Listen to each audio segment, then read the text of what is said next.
And everything we have is to give him thanks for. Let us shed our pride and shift our focus away from ourselves. Only by doing so can we acknowledge his presence in our lives and all the blessings that we have received from him. Number 2, accept. He has given his grace and his mercy for free. Never asked, oops, lost my place, hold on a second. Never asking anything in return of us. Thus is only right to accept these acts of love with all of our hearts, not part of our hearts, but all of our hearts. Wholehearted and acceptance is the best way of showing our gratefulness for everything that we have received. Number 3, grow. When we accept his grace, we begin to grow in his love. In time, these seeds of love that he has planted in our hearts will take root and bear fruit. Through the acts of kindness and compassion, we can then spread to the world the grace and mercy that he generously bestowed upon us. Greatest example of mercy is Jesus. When he died upon that cross. When he died upon the cross, he spoke, Father, forgive them, for they not know what they do. So Jesus practices exactly what he had preached to us, to love your enemies. Do good to those who hate you, bless those who curse you, and pray for those who spitefully use you. Luke 6:27 and 28. And I get excited when I think about that, so I'm kind of going to repeat it, that last portion again, that Jesus showed us the greatness of mercy. And that is when he came on the cross over here. He came to the cross. And they had him pinned up to the cross. And what did he do? He spoke the words, Lord, Father, please forgive them, for they know not what they do. And then that he passed away so we could have, and he shed his blood on this cross right here. Well, not right here, but this is a sample of the cross. He shed it at Calvary for us to be saved.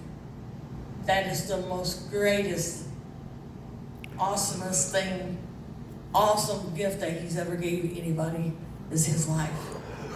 So, and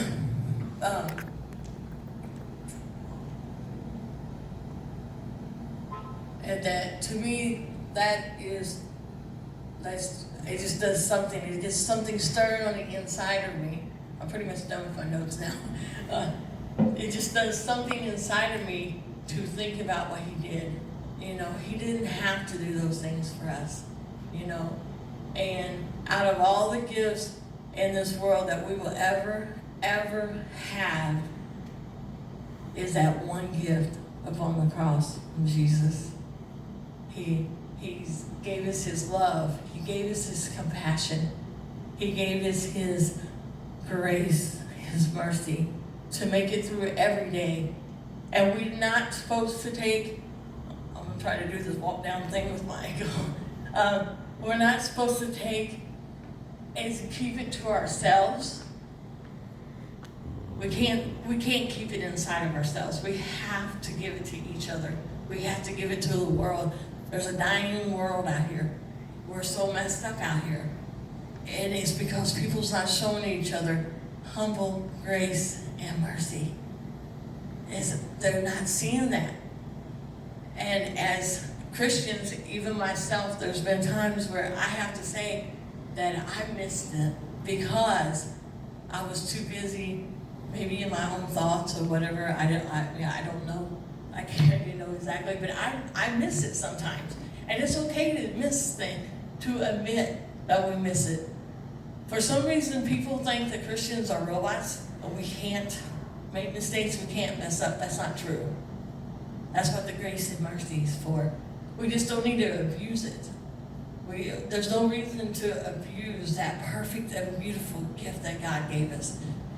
But at the same time, it's okay to say, hey, I messed up, and go to somebody, and go to God and get, forgiveness from God.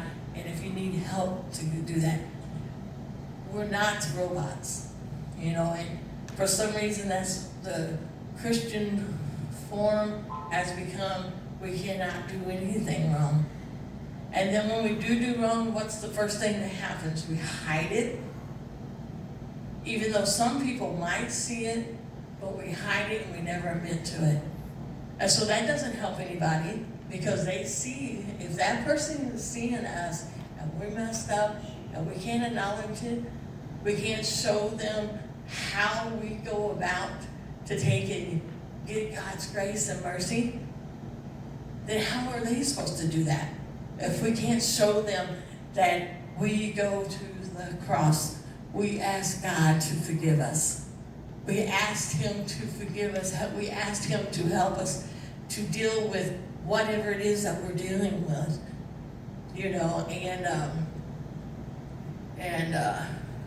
but it's so important, if we're going to reach the world, that we know the difference between grace and mercy, and we start being more humble. We start forgiving, we start loving, we start showing people how to go about dealing with stuff. All these shootings around, and it's not just guns, there's knives. I've heard stories of, people being stabbed. I've heard different stories about different things, Those are not necessarily the weapon's fault. It is actually the person that's behind it. They have some stuff that they need to deal with, but because nobody showed them how to deal with it, they're dealing with it with a gun.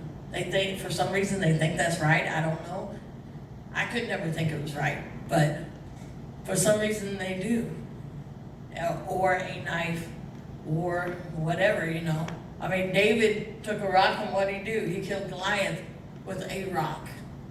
He threw that rock, and he killed Goliath with a rock. So anything can be, but how do you actually help people that is going through something to keep them from, that's the way to handle stuff? That's not the way we're supposed to do it. We're supposed to take, and we're supposed to help one another. Be humble. Say, no, don't do it this way. Let me help you. Let's pray. First thing I would say to somebody is, let's pray. Because the prayer is the most biggest thing that will help anybody. And then from there, you just help them grow. You help them deal with stuff. But to show them there's other ways to deal. Whatever's going on in their lives that has caused such a outwar of killings that's going on for however they're doing it, And so anyway, that's all I have for today. And does anybody else have anything you would like to add to? Diana? We need to pray for our country, Yes. because all these people